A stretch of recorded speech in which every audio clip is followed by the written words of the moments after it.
अस्सलामुअलैकुम। बोल न्यूज़ में आपको कहेंगे खुशामदीद। मैं हूं आपके साथ महरुख शहरियार। बुलेटिन का आगाज़ होगा अफसोसनाक खबर के साथ।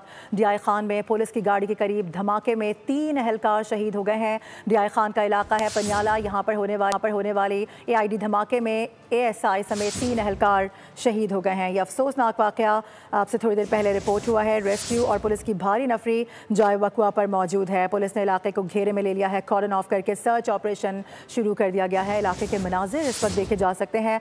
डियाई खान यहाँ पर पुलिस की गाड़ी के करीब धमाका रिपोर्ट हुआ है। बताया जा रहा है कि 3 एहलकार इसमें जाम शहादत नोश कर गए हैं। डियाई खान का इलाका है पनियाला। यहाँ पर होने वाले IED धमाके में ASI समेत 3 एहलकार शहीद हुए हैं, जबकि रेस्क्यू और पुलिस की भारी नफरी इस वक्त जाए वक़्वा पर मौजूद है। पुलिस ने इलाके को कॉर्डन ऑफ करके सर्च ऑपरेशन शुरू कर दिया है।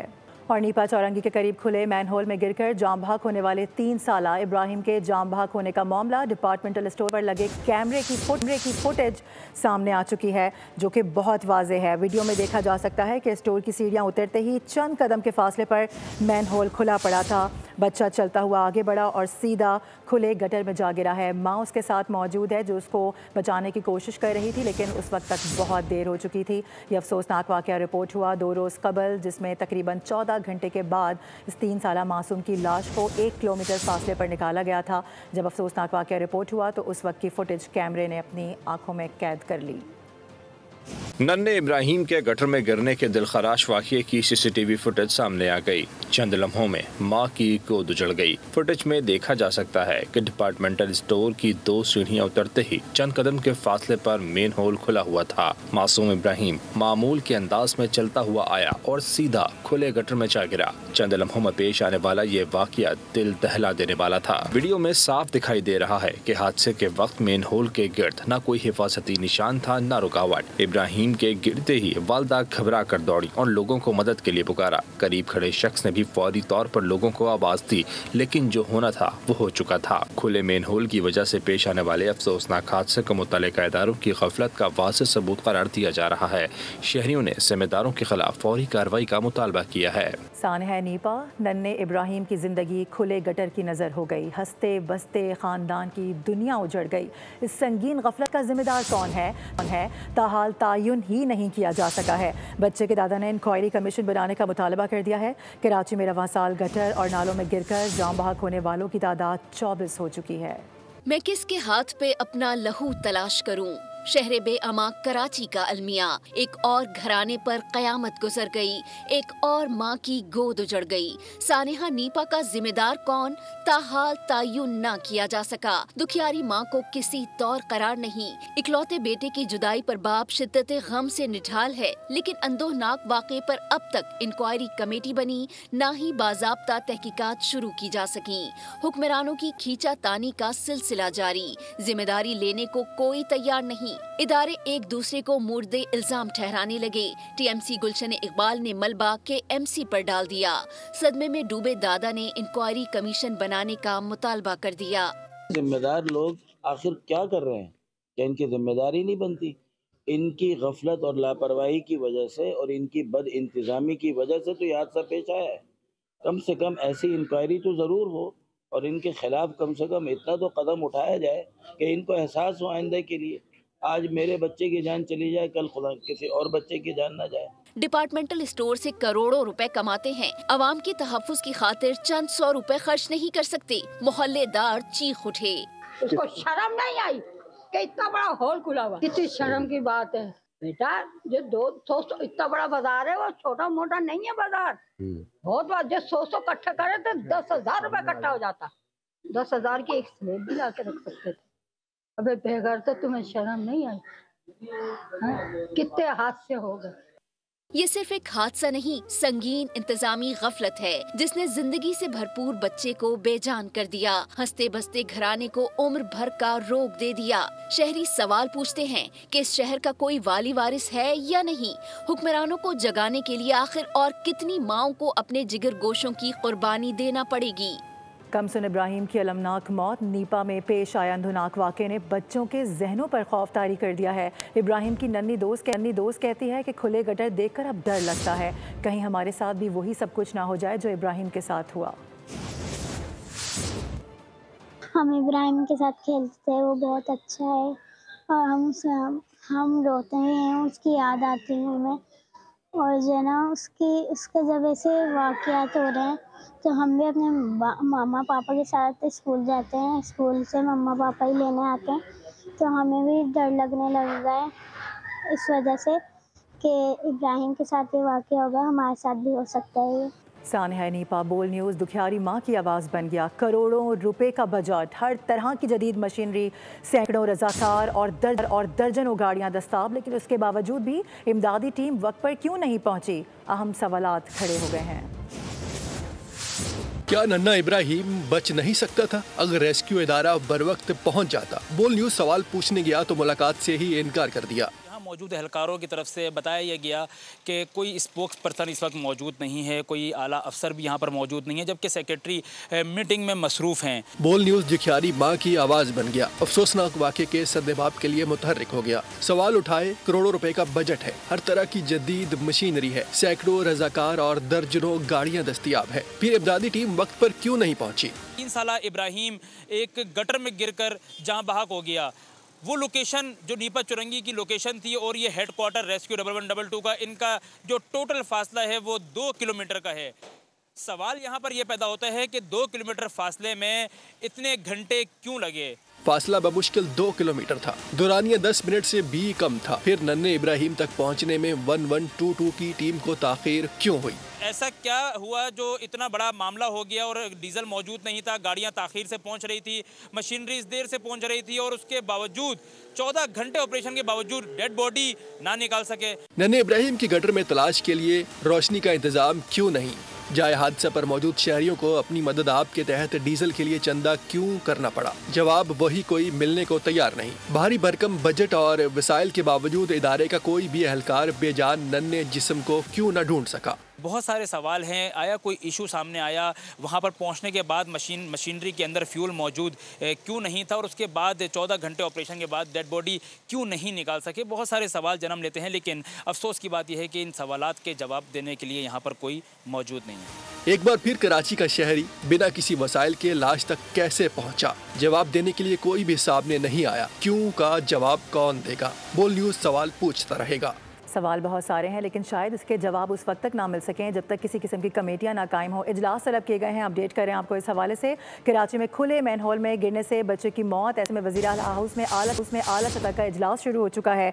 ज़राए कन्फर्म कर रहे हैं कि इजलास की सदारत वज़ीर आला सिंध की जानिब से की जा रही है। मेयर और कमिश्नर कराची समेत मुताल्लिका ऑफिसर्स भी शरीक हैं। इजलास में वाक़े से मुताल्लिक तमाम पहलुओं पर ब्रीफिंग दी जाएगी। अपडेट करें आपको इस हवाले से। ये वाक़या, ये अफसोसनाक अंदुनाक वाक़या जिस पर बहुत पहले ही इंतज़ामिया को जाग जाना था, लेकिन खैर देर से ही सही ये अब मामला उठाया जा रहा है। बात करेंगे, मोहम्मद काशान हमें ज्वाइन करें। काशान, ये इजलास रखा गया है, क्या फैसले हम लिए जा सकते हैं, क्या बता रहे हैं आपके ज़राए?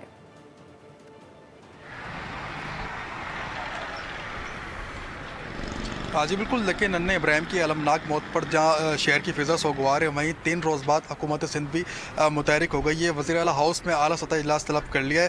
इजलास में मेयर कराची, कमिश्नर समेत मुकाम इजलास में पहुँच इजलास वो शुरू भी हो चुका है और वज़ीर आला सिंध उसकी सदारत कर रहे हैं। इजलास में तमाम पहलू पर जो है वो ब्रीफिंग दी जा रही है। पुलिस के आला हुकाम को भी इजलास में तलब किया गया है। पुलिस अफसरान से सवाल किया गया है कि इजलास के जब वहाँ रेस्क्यू ऑपरेशन शुरू हुआ था उस दौरान कुछ अफराद की जानिब से जो पथराव भी किया गया रेस्क्यू टीम से और रेस्क्यू ऑपरेशन रुकवाने की भी कोशिश की गई। उस हवाले से पुलिस ने उस जाए वक़्त पर क्या इक़दाम किए वो भी पूछा जा रहा है। लेकिन जो ज़िम्मेदार हैं उनके तयन के लिए तहकीकाती कमेटी भी जो है वो आज तश्कील दी जाएगी। ज़राए बताते हैं कि इजलास में मुताल्लिका हुकाम भी मौजूद हैं और टाउन चेयरमैन जो है उनको भी वज़ीर आला सिंध ने फौरी तौर पर तलब कर लिया है, जो कि अब तक इजलास में नहीं पहुँचे। उनको भी बुलाया गया इजलास में शिरकत के लिए। उनसे सवाल किया जाएगा कि आया कि ये नाला किसकी जुडिक्शन में था। कैंप से क्लेम कर रही है कि नाला हमारे पास नहीं था। वाटर बोर्ड ने तरदीद जारी करी कि नाला हमारे पास नहीं था। सीवरेज का सिस्टम था किसके पास? क्योंकि नीपा चुरंगी पर 3 लाइन्स वहाँ पर मौजूद है। एक BRT है, उसके साथ फिर वाटर एंड सीवरेज की लाइन है, उसके बाद कैफोर है, फिर उसके साइड में ये नाला वाक़ था। वज़ीर आला सिंध की जानिब से जो है सख्त फरहमी का इजहार भी किया गया है। इजलास शुरू हो चुका है। इजलास में मेयर कराची की जानिब से जो है वज़ीर आला को ब्रीफिंग शुरू हो गया, लेकिन इंतहाई अफसोस का मकाम यह है कि तमाम इदारे एक दूसरे को मौरद इल्ज़ाम ठहरा रहे हैं, कोई खुद जिम्मेदारी लेने को तैयार नहीं है। आपसे जानते रहेंगे। फिलहाल बहुत शुक्रिया आपका काशान। और नन्हे इब्राहिम की मौत को 3 रोज़ गुजर चुके हैं। खूनी गटर पर ढक्कन लगाया जा सका है या नहीं? हमारे नुमाइंदे इस वक्त मौजूद हैं, कफील अहमद, वहीं पर उनसे बात करेंगे। कफील बताएगा क्या देख रहे हैं। के साथ मौजूद हूँ जो गुज़िश्ता कुछ सालों से कराची वालों के लिए अगर आप ये कहें कि दर्द सर बन गया है, और वो है रेड लाइन BRT। और ये वो जगह है, नज़ाकत अली दिखाएंगे, ये तो वो तमाम ये वो नाला है जहाँ वो मासूम इब्राहिम गिर गया और जो है वो इस दुनिया से चला गया। खैर उसकी ज़िम्मेदारी किस पर आयद होती है, ये तो बात का इशू है कि कौन यहाँ पे था, ये तमाम चीज़ें। लेकिन इस वक्त जो कराची वाले धूल मट्टी गर्द गुबार और जो परेशानी झेल रहे हैं, मेरे साथ 2 स्टूडेंट मौजूद हैं। अब्दुल्ला, क्या कहेंगे आप, ये मंसूबा नहीं बन रहा है, कितनी परेशानी है? यार जैसे कि आप देख रहे हैं काफ़ी सालों से बनने का सिलसिला चल ही रहा है। अब जैसे गटर खुला हुआ है, इस रोड जल रहे हैं, रोड्स की धूल गवार है, तो ये मट्टी है। हम लोग सुबह आते हैं, अब आपको पता है सर्दियों के दिन है, धुंध चल रही है, मट्टी काफ़ी ज़्यादा उड़ती है, करती है, आंखों में आती है। रोड हम चाहेंगे रोड डले, क्योंकि ये हादसे के शिकार होते हैं। कितनी परेशानी है यहाँ के शहरियों को? जी बिल्कुल, ये काफ़ी अरसे से बता रहे हैं कि 1 साल बाद बन रहा है, 6 महीने बाद बन रहा है, और ये बन के नहीं दे रहा। आपको तो यूनिवर्सिटी रोड की हालत देखें। गवर्नर पंजाब सरदार सलीम हैदर की दस्तखत से बसन बनाने की मशरूत इजाज़त का ऑर्डिनेंस भी जारी कर दिया गया है, जिसके तहत त्यौहार के लिए सख्त शराइत और सज़ाएँ भी मुकर्रर कर दी गई हैं। ऑर्डिनेंस के मुताबिक पंजाब में 2001 से नाफिज पाबंदी ख़त्म करके पतंगबाजी दोबारा बहाल कर दी गई है। कानून के तहत 18 साल से कम उम्र अफराद पतंग नहीं उड़ा सकेंगे और खिलाफ वर्जी की सूरत में वालिद या फिर सरपरस्त जिम्मेदार करार दिया जाएगा। सिर्फ सादा धागे से पतंगबाजी की इजाज़त होगी, जबकि धाती, तेज़ धार या केमिकल शुदा डोर के इस्तेमाल पर सख्त सजाओं का इतलाक भी किया जाएगा। खिलाफ वर्जी पर कम अज़ कम 3 साल और ज़्यादा से ज़्यादा 5 साल कैद और 20 लाख रुपए तक जुर्माना भी किया जाएगा। एक और अहम मामला यह है कि वज़ीर आला पंजाब मरियम नवाज़ ने एजाज़िया कार्ड बराए इमाम मस्जिद की मंजूरी दे दी है। आपको बताएं कि फरवरी 2026 तक एजाज़िया कार्ड के इजरा की डेडलाइन मुकर्रर कर दी गई है। वज़ीर आला ने 1 जनवरी से अदायगी का हुक्म दिया है और पहली मरतबा पे ऑर्डर दिए जाएंगे। 1 फरवरी से वज़ीर आला पंजाब एजाज़िया कार्ड बराए इमाम मस्जिद साहब के जरिए अदायगी होगी। मरियम नवाज़ ने हिदायत जारी की है कि आइमा इकराम की रजिस्ट्रेशन का अमल मुसलसल जारी रखा जाए। पंजाब भर में आइमा इकराम के 62,000 से ज़ायद रजिस्ट्रेशन फॉर्म वसूल किए जा चुके हैं, जिनकी तस्दीक का अमल शुरू किया जा चुका है। सूबे भर में मस्जिद मैनेजमेंट कमेटीज़ और तहसील मैनेजमेंट कमेटीज़ भी कायम की गई हैं। इसके अलावा असिस्टेंट कमिश्नर्स को हर माह आइमा इकराम को मदऊ करके मीटिंग करने की हिदायत भी दे दी गई है। आगे बढ़ते हुए आपको बताएं कि इस्लामाबाद की इंसदादी दहशतगर्दी अदालत ने PTI रहनुमाओं के खिलाफ संजानी जलसा केस की समाअत की है। अदालत ने उमर अयूब और जरताज गुल को इश्तिहारी करार दे दिया है। अदालत ने दोनों इश्तिहारी मुल्ज़मान की जायदादें जब्त करने के ऑर्डर्स भी जारी कर दिए हैं। समाअत के दौरान जैन कुरैशी, अली बुखारी, शेर अफजल मरवत और शुएब शाहीन की हाजिरी से इस्तिस्ना की दरख्वास्तें मंजूर कर ली गई हैं। अदालत ने केस की मजीद समाअत 20 दिसंबर तक मुलतवी कर दी है, जबकि PTI रहनुमाओं के खिलाफ मुकदमा थाना संजानी में दर्ज है। और पाकिस्तान तनाज़ात के पुरअमन हल का ख्वाह है। अमरीका ने पाक भारत जंग बंदी में अहम किरदार अदा किया है। पाकिस्तान और भारत मई की जंग में ख़तरनाक मकाम पर पहुँच चुके थे। नायब वज़ीर आज़म इसहाक डार का तकरीब से खिताब, कहा कि भारत ने एकतरफ़ा तौर पर सिंतास माहदे पर अमल दरामद रोका। इलाकाई ताउन के लिए सार्क हमारी पहली चॉइस है। To promote international peace and security in our own region. The 92 hours Indo-Pakistan war had the potential to escalate to far more dangerous levels. All this is of a large menace in which states have increasingly resorted to the use of force to settle disputes. India's illegal and unilateral announcement on the Indus Water Treaty. The phenomena of over-secularization continues to grow, entailing weaponization of trade, water, sports, and cultural exchange. Regional connectivity is woefully inadequate. SAARC, the only region-wide platform, जबकि ईरानी border force की firing से 10 अफगान शहरी हलाक और 2 लापता हो गए हैं। अफगानी मीडिया के मुताबिक ये वाक़या पीर के रोज़ पेश आया है। ऑफिसर का कहना है कि हलाक अफराद फराह के रिहायशी थे और ईरान में मजदूरी के लिए सरहद पार करने की कोशिश कर रहे थे। वाक़या उस वक्त पेश आया कि जब गिरोह ने शेख अबू नसर फराही क्रॉसिंग पर बाकायदा चेक पोस्ट को बाईपास करने की कोशिश की। अफगानी अफसरान के मुताबिक नौजवान सरहद के 78 मील पोस्ट रास्ते से ईरान जाने की कोशिश कर रहे थे कि गैर कानूनी रास्ते से दाखिले की कोशिश पर ईरानी बॉर्डर पुलिस ने बराह रास्त फायर्स खोल दिए। अफगान तालिबान की सूबा फराह के सिक्योरिटी तर्जुमान मोहम्मद नसीम बदरी ने भी हलाकतों की तस्दीक कर दी है।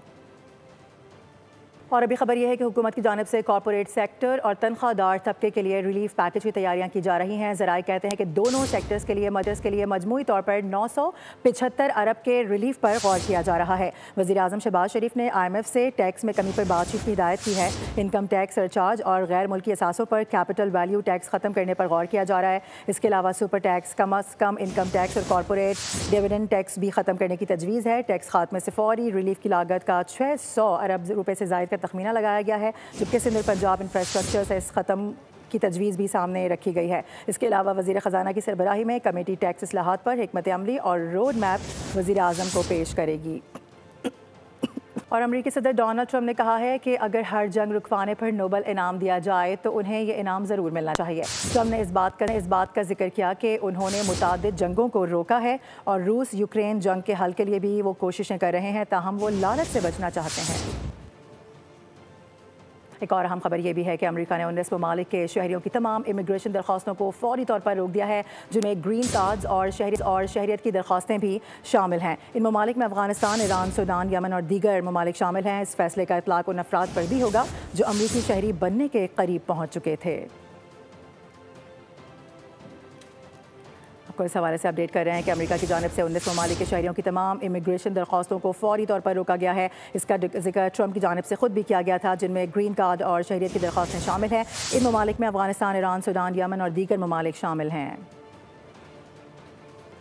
आगे बढ़ते हुए आपको बताएं कि एशियाई ममालिक में तबाहकुन सैलाब ने बड़े पैमाने पर तबाही मचा दी है। मजमूई तौर पर 1300 से ज़ायद अफराद जान की बाजी हार चुके हैं और कई अफराद लापता हैं। गैर मुल्की मीडिया के मुताबिक शदीद बारिशों, तूग़यानी और लैंडस्लाइडिंग ने खित्ते के कई ममालिक में मामूलात ज़िंदगी को बुरी तरह से मुतासिर किया है। इंडोनेशिया में सबसे ज़्यादा तबाही रिपोर्ट हुई है। अब तक 753 अफराद हलाक हो चुके हैं।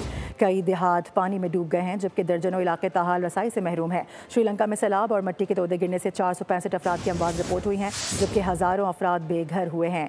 इमदादी कारकुन मुतासिरा इलाकों में फंसे लोगों को निकालने में मसरूफ़ अमल हैं। उधर थाईलैंड में हलाकतों की तादाद 175 तक जा पहुँची है, जबकि मलेशिया में भी मुतादिद अफराद के जाम बहक होने और लापता होने की इतलात मौसूल हो रही हैं।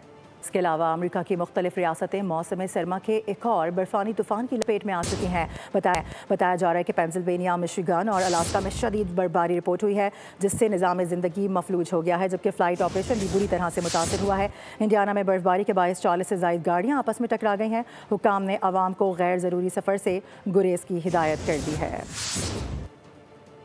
आपको बताएं कि दुबई में इंटरनेशनल लीग T20 की रंगारंग इफ्तिताही तकरीब का इनेकाद किया गया। गुलकार अली ज़फ़र की शानदार परफॉर्मेंस ने मेला लूट लिया। दीगर फनकारों ने भी खूब जलवे बिखेरे। शानदार आतिशबाजी की गई, आसमान जगमगा उठा। रंग बिरंगी रोशनियों ने तकरीब को चार चांद लगा दिए। इफ्तिताही मैच डेजर्ट वाइपर्स ने अपने नाम कर लिया। उधर कराची में 18 साल के बाद नेशनल गेम्स का मेला 6 दिसंबर से सजने को तैयार है। Chairman Peoples Party Bilawal Bhutto हफ्ते को नेशनल स्टेडियम में इवेंट का इफ्तिताह करेंगे। मुल्क भर से 4500 से ज़ायद एथलीट्स गेम्स में हिस्सा लेंगे। सूबाई वजीर खेल सरदार मोहम्मद बख्श महर का कहना है कि इवेंट को कामयाब बनाने में अवाम हमारा साथ दें। हफ्ते की शाम म्यूज़िकल प्रोग्राम रखा गया है, जबकि 35वीं नेशनल गेम्स 13 दिसंबर तक जारी रहेंगी। हमारी नेशनल गेम्स जो है ये कराची में, सिंध में होने जाने वाली हैं 18 साल के बाद। एंड हमारे लिए बड़ी ये एक प्राउड मोमेंट है कि सिंध जो है 18 साल बाद जो होस्ट कर रहा है नेशनल गेम्स को, तो एक बहुत बड़ा इवेंट है और हम कोशिश पूरी कर रहे हैं कि उसको जितना हो सके कामयाब इवेंट बनाएं और एक हिस्टोरिकल इवेंट बनाएं। अब उसके हवाले से एज़ यू नो कि 6 दिसंबर को इंशाल्लाह यही नेशनल स्टेडियम में जहाँ मैं खड़ा हूँ, यहाँ पे हमारी ओपनिंग है इस गेम्स की। और इन गेम्स में जो है मुख्तलिफ इन्विटेशंस, ख़ास तौर पे जो हमारे मेहमान ख़ुसूसी हैं वो चेयरमैन बिलावल भुट्टो होंगे। एंड 11,000 कॉन्टिजेंट भी आ रहे हैं, उसके अलावा स्पेक्टेटर्स भी हैं। तो मैं सबको ये दरख्वास्त करूँगा कि इस इवेंट को कामयाब बनाएं और ख़ास तौर पे अपनी प्रेजेंस जो है वो यहाँ पे गारंटी करें। इसकी जो क्लोजिंग है वो 13 दिसंबर को हमने रखी है, जो कि फिर नेशनल स्टेडियम में ही होने जाएगी इंशाल्लाह। इसी के साथ न्यूज़ बुलेटिन से फिलहाल इतना ही। विजिट कीजिए bolnews.com और रहिए बोल के साथ। सब्सक्राइब करें और बेल दबाएं ताकि कोई खबर रह न जाए।